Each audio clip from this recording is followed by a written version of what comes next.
अस्सलाम वालेकुम बच्चों, आप में से देखने वाले बहुत सारे बच्चे मुझे जानते हैं और बहुत सारे बच्चों के लिए मेरा जो है इंट्रोडक्शन वो ज़रूरी है, क्योंकि आपको पता होना चाहिए कि आप किस बंदे को सुन रहे हैं। तो सबसे पहली चीज़, इंट्रोडक्शन से भी पहले मैं ये चीज़ बताऊंगा कि अगर आप लोगों को लग रहा है कि मैं यहाँ पे आपको कोई मोटिवेशन दे रहा हूँ, तो ये बात गलत है, क्योंकि मेरा ये मानना है कि मोटिवेशन आपके अपने अंदर होती है। जब तक आप खुद सेल्फ रियलाइजेशन के प्रोसेस से ना गुजरे, आप एक अच्छे इंसान नहीं बन सकते। आप अपने अंदर की खामियां और अपने अंदर के जो फ्लाज हैं खुद जो है रिमूव कर सकते हैं खुद में से।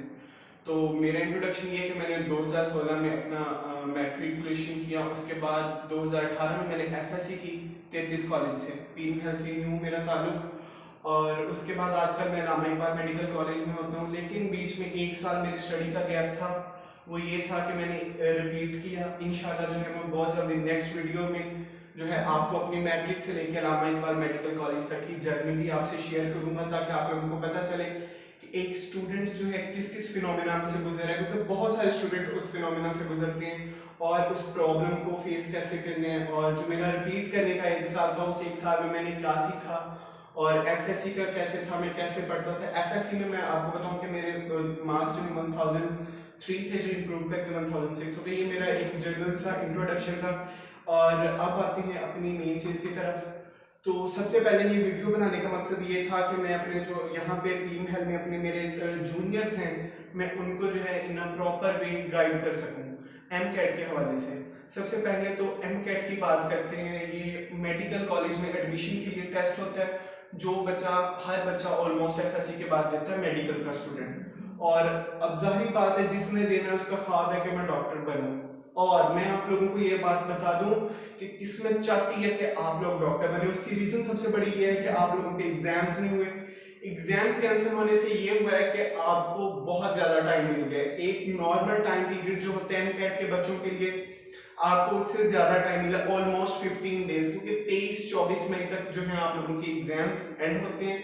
लेकिन अब ये जो 8 मई को न्यूज आई है, तो उसके बाद आप लोग जो है अपनी एमकैट की प्रिपरेशन शुरू कर सकते हैं। इंशाल्लाह मैं आपसे शेयर करूंगा कि आपने ये टाइम पीरियड कैसे गुजारना है, एमकैट की प्रिपरेशन कहाँ से करनी है, कैसे करनी है, और इसके लिए क्या क्या जरूरी है, और आप लोगों को अपने बिहेवियर में क्या क्या चेंजेस। क्योंकि बहुत सारे स्टूडेंट ऐसे होते हैं जो स्टडी में बहुत जबरदस्त होते हैं, लेकिन उनका बिहेवियर, उनका एटीट्यूड इस हिसाब से नहीं होता, लोगों के साथ, फ्रेंड्स के साथ, सोसाइटी के साथ, जो चीजें उनको पीछे लेकर जाती हैं। तो सबसे पहले एमकैट की बात करते हैं कि एमकैट होता क्या है, क्योंकि आप अपने प्रिपरेशन शुरू करनी, उसके लिए आपको पता हो कि ये टेस्ट होता क्या है। इसका एमकैट होता है, इसके बायोलॉजी जो है आप लोग पढ़ते हैं, उसके 80 एमसीक्यूज, ये फुली एमसीक्यूज बेस्ड पेपर होता है। और ये कंपटीशन एग्जाम होता है जिसमें हर साल 60 से 70,000 स्टूडेंट्स जो हैं पार्टिसिपेट करते हैं। ये कोई बड़ी अमाउंट नहीं है। अगर आपने ये 2 माह या 3 माह मेहनत कर दिया, तो इंशाल्लाह ये जो है आपके लिए कोई, इन स्टूडेंट्स को बीट करना आपके लिए कोई मुश्किल बात नहीं है।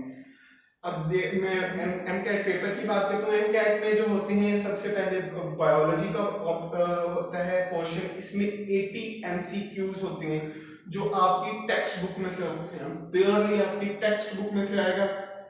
उसके बाद केमिस्ट्री के 60 एमसीक्यूज होते हैं, फिजिक्स के 40 एमसीक्यूज और इंग्लिश के 20 एमसीक्यूज। ये टोटल 200 एमसीक्यूज होते हैं और एक नंबर का एक एमसीक्यूज होता है।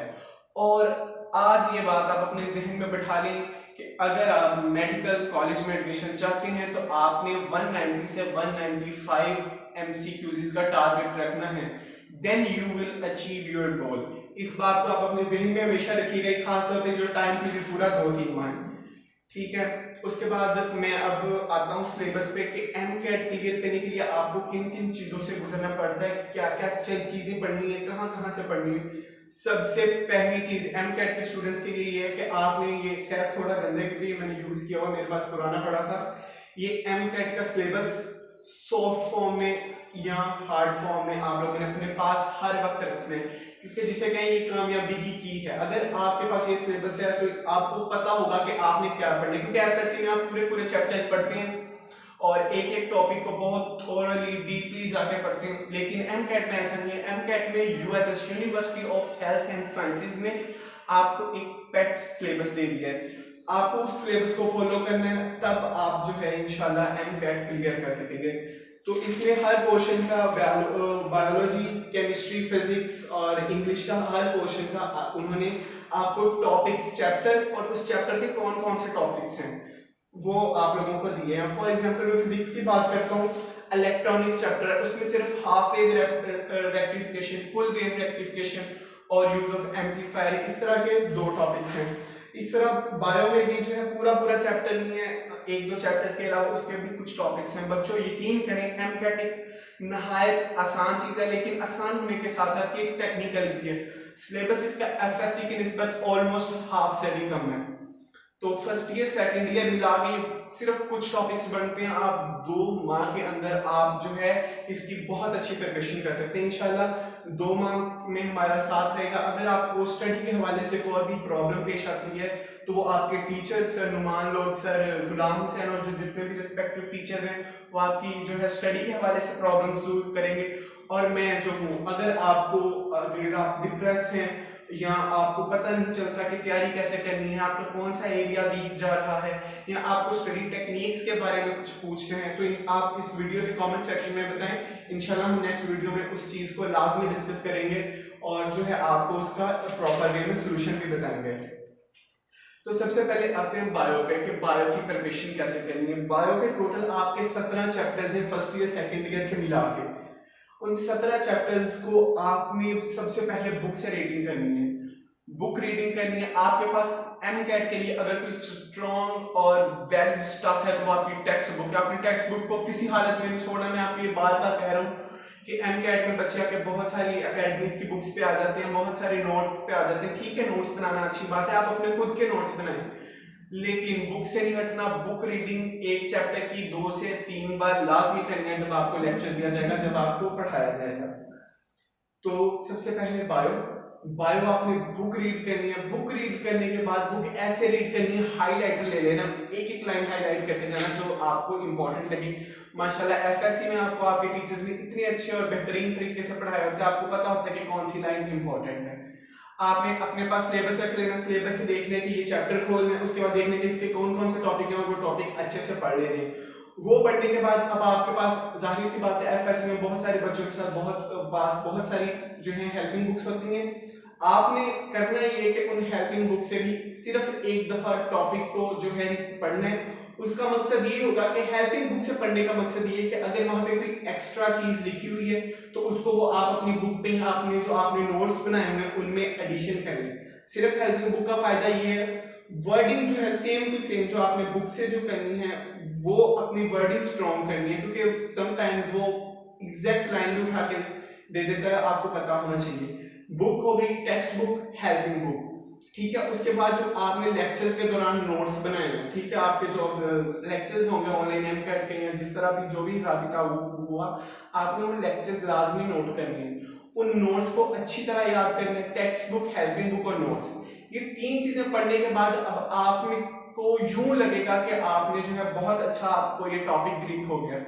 और उस चीज को प्रूव करने के लिए आपको करनी है मैक्सिमम प्रैक्टिस, क्योंकि मैं ये कहता हूं कि एमकेट प्रैक्टिस का नाम है। आप जितनी ज्यादा प्रैक्टिस करेंगे आपके कॉन्सेप्ट्स, आपकी थ्योरेटिकल पॉइंट्स, आपके जो है न्यूमेरिकल चीजें यानी जो क्रैमिंग पॉइंट्स हैं उतने ज्यादा स्ट्रांग होते हैं। आप जितनी ज्यादा प्रैक्टिस करेंगे आप जो है इंशाल्लाह नेक्स्ट वीडियो में मैं आपके साथ एक लिंक शेयर करूंगा, उस पे स्टेप एकेडमी जो है उसके ऑनलाइन लेक्चर सब मौजूद हैं, आपको बिल्कुल फ्री में वो अवेलेबल होंगे। किप्स की पिछले 2 साल की जो है टेस्ट सीरीज वो भी आपको उस पे अवेलेबल होगी। किप्स की वर्कबुक्स, किप्स के टेस्ट, स्टेप्स के टेस्ट और स्टार्स अकेडमी, जो 3 मेन अकेडमीज हैं उनके टेस्ट, उनके जो है test, past paper, FLP, final full length paper, यानी हर चीज वहां पे स्टफ आपको अवेलेबल होगा। आप वहां से अपनी प्रैक्टिस कर सकते हो। आपके जो टीचर्स आपको एमसीक्यूज दिया करेंगे, आप उनकी प्रैक्टिस करें। हर सब्जेक्ट की आपने इसी तरह प्रैक्टिस करते जाना है, ठीक है। अब ये देखें बच्चे, आप लोग इस लेवल पे पहुंच गए कि अब आप अपना टाइम टेबल खुद बना सकें, क्योंकि आप लोग अब जाहिर सी बात है 2 साल आप लोगों ने एफएससी की है और आप लोगों को पता है कि आपने अपना टाइम टेबल कैसे सेट करना है। आपने अब ये जो है मौजूदा दौर है, लॉकडाउन चल रहा है, तो इसमें आपने बहुत सारी चीज 2-3 चीजों का जो है वो खास ख्याल रखना है। सबसे पहली चीज, आपने अपने पेरेंट्स के साथ अच्छे ताल्लुकात रखने हैं। अच्छे ताल्लुकात का मतलब ये हमेशा उनकी दुआएं लेनी है, इन टाइम ये जो अब MCAT तक, क्योंकि पेरेंट्स की जो दुआएं होती हैं यही आपको जमीन से आसमान तक लेके जाती हैं, जहां तक मेरा मानना है। पेरेंट्स की दुआएं लेनी, अपने टीचर्स के साथ अपने मामलात अच्छे रखने, खास तौर पे ये जो MCAT तक आप जो टाइम है बच्चों, ये आपकी जिंदगी का मोस्ट इंपॉर्टेंट टाइम है। आपका करियर, हर चीज इस टाइम में जो है प्लान करना, और अगर आपने ये टाइम खुद अच्छे से प्लान कर लिया, अपना टाइम टेबल बना लिया और एक ही रूटीन रखी, तो इंशाल्लाह आप लोग जो है बहुत जल्द कामयाब हो जाएंगे। मैं आपके साथ एक चीज शेयर करता हूँ कि मेरा एक दोस्त है Mohammad Ahmed Nadeem, King Edward Medical University में सेकंड ईयर में है। तो मैंने उससे पूछा, उसका फर्स्ट अटेम्प्ट में हो गया, और लेकिन मेरा फर्स्ट अटेम्प्ट में नहीं हुआ। तो मैंने उससे पूछा, मैं तुम में ऐसी क्या चीज थी कि तुम्हें लगता है कि तुमने बहुत अच्छा स्कोर सिर्फ इसी वजह से किया? वो कहते जितना मैंने MCAT के फर्स्ट डे पढ़ा था उतना ही मैंने MCAT के लास्ट डे पढ़ा। उसकी बात का मतलब मुझे ये समझ आया, और उसने भी बताया कि अगर मैंने पहले दिन 14 घंटे पढ़ा है तो मैंने आखिरी दिन भी 14 घंटे पढ़ा, यानी उसने एक रूटीन रखी है। बच्चों, मेरे साथ भी अक्सर ये होता था जब मैं पहली दफा MCAT दे रहा था, और शायद यही वजह है कि मेरा नहीं हुआ। अगर मैंने आज 14 घंटे पढ़ लिया है या 10 घंटे पढ़ लिया, मुझे यूं लगने लग जाता था कि आज मैंने बहुत पढ़ लिया, मैंने अगले 2 दिन का काम एक दिन में कर लिया और अगले 2 दिन मैंने नहीं पढ़ना। इस चीज से आपने बहुत स्ट्रिक्टली अवॉइड करना है। ये जो चीज है ये आपको बहुत पीछे लेके जाएगी। बच्चों, 10 से 14 घंटे आप लोगों ने मैक्सिमम अपनी जो है स्टडी को देने हैं, तभी आप लोग जो है मैक्सिमम स्कोर कर पाएंगे। ठीक है, आपने एक प्रॉपर रूटीन रखनी है, आप अपनी नमाजें पढ़ें, अपने पेरेंट्स के साथ अच्छे ताल्लुकात रखें, और जो अपने टीचर्स के साथ अच्छे ताल्लुकात रखें। मैं ये कहूंगा कि अब ये जो टाइम है ना, ये आप लोगों के लिए बहुत बेनिफिशियल है, खासतौर पर मेडिकल के स्टूडेंट्स के लिए, क्योंकि कुदरत चाहती है कि आप लोग डॉक्टर्स बने। मैं वही बात फिर दोबारा करूंगा, क्योंकि आप लोगों के पास बहुत एक्स्ट्रा टाइम है, और आपकी जो है बहुत सारे बच्चे अब ऐसे भी होंगे जिनके फर्स्ट ईयर में बहुत कम मार्क्स हैं, लेकिन अब उनके पास हाई अपॉर्चुनिटी है टू प्रूव योरसेल्फ बेटा, कि अगर आप लोग MCAT में अच्छा स्कोर कर जाते हो तो आपके FSC के मार्क्स मैटर ही नहीं करेंगे। बहुत सारे बच्चे ऐसे होते हैं जो MCAT में अच्छा स्कोर करते हैं लेकिन FSC में उनके मार्क्स अच्छे नहीं होते, जिनकी वजह से उनका एडमिशन नहीं होता। लेकिन इस बार ऐसा बिल्कुल नहीं होगा। यहाँ तो MCAT में आपको प्रोबेबिलिटीज बता रहा हूँ मैं, 100% कोई श्योर चीज नहीं आपको बता रहा। प्रोबेबिलिटीज ये हैं, MCAT 70% हो जाएगा या 100% हो जाएगा, और 30% जो होगी FSC होगी। यानी MCAT पे आपने अब फोकस, सेकंड ईयर स्टूडेंट्स के लिए मैं यही कहूंगा कि अब आपकी जिंदगी का मकसद अगले 2-3 माह के लिए MCAT होना चाहिए। बहुत सारे बच्चे ऐसे कहते हैं कि डॉक्टर बनने सब कुछ नहीं होता, इंजीनियर बने, लेकिन जब वो दूसरों को बनते हुए देखते हैं 5 साल के बाद, तब उनको रियलाइज होता है कि वो लोग सही थे, वो लोग मेहनत कर रहे थे, हम लोगों ने मेहनत नहीं की। तो मैं आपको डीमोटिवेट बिल्कुल नहीं कर रहा बच्चों, मैं आपको यही कहूंगा कि आप लोग जो है अपनी स्टडी को कंटिन्यू रखें, आज से ही शुरू करें। और अगर फॉर एग्जांपल 15 जुलाई तक लॉकडाउन रहता भी है, ऑलमोस्ट 15 जुलाई तक आपका MCAT का सिलेबस इजीली कवर हो सकता है। एक टॉपिक को अगर आप 2 से 3 बार पढ़ें, उसकी प्रैक्टिस करें, ठीक है। और फिजिक्स, केमिस्ट्री, बायो, फिजिक्स का ये है कि आपने टेक्निक्स फिजिक्स की समझनी है। जो बच्चा फिजिक्स की टेक्निक ग्रैब कर लेता है वो बच्चा फिजिक्स में कभी मार नहीं खाता। इंग्लिश में आप लोगों ने टेक्स्ट बुक लाजमी पढ़नी है। इंशाल्लाह जो टीचर्स हैं वो आपकी क्लासेस जैसे ही शुरू करते हैं तो आप लोगों को भी पता चलता जाएगा, और सब मुझसे भी ज्यादा बेहतर वो आप लोगों को इस चीज का गाइड कर सकेंगे। और जो है इन 2 मंथ्स में आप लोगों का इजीली सिलेबस जो है MCAT का कवर हो सकता है। उसके बाद उम्मीद ये है कि अगर 15 जुलाई तक हो गया, क्योंकि अब जाहिर सी बात है ना एग्जाम्स होंगे ना प्रैक्टिकल्स होंगे, तो अगस्त या सितंबर के फर्स्ट वीक में तो आपके पास वो टाइम टेस्ट सीरीज के लिए हो, अपनी प्रैक्टिस को मैक्सिमम बनाने के लिए आप उस टाइम को यूज कर सकते हैं। यानी फिलहाल आप जो है अपनी स्टडी पे फोकस करें बच्चों, एक दिन के लिए भी फ्री ना बैठें, क्योंकि आगे जो है अल्लाह ताला ने आपको इनाम ये देना है कि MCAT के बाद ऑलमोस्ट 1.5 मंथ होता है बच्चों के पास रिलैक्स करने के लिए, क्योंकि एडमिशन होते होते फाइल्स जो है प्रोसेस होते होते 1.5 माह लग जाते हैं। तो वो आपके पास एक अल्लाह ताला की वो नेमत होगी उस टाइम को, अगर आप लोगों ने इस टाइम को अच्छे से यूटिलाइज किया। ये बात ज़हन में बिठा लें, अगर इस टाइम को अच्छे से यूटिलाइज करेंगे देन ही वो अगला टाइम आपके लिए नेमत होगा, वरना वो आपके लिए जहमत बन जाएगा, क्योंकि MCAT नहीं क्लियर होगा तो बहुत सारे मसले मसाइल जो है जन्म ले सकते हैं।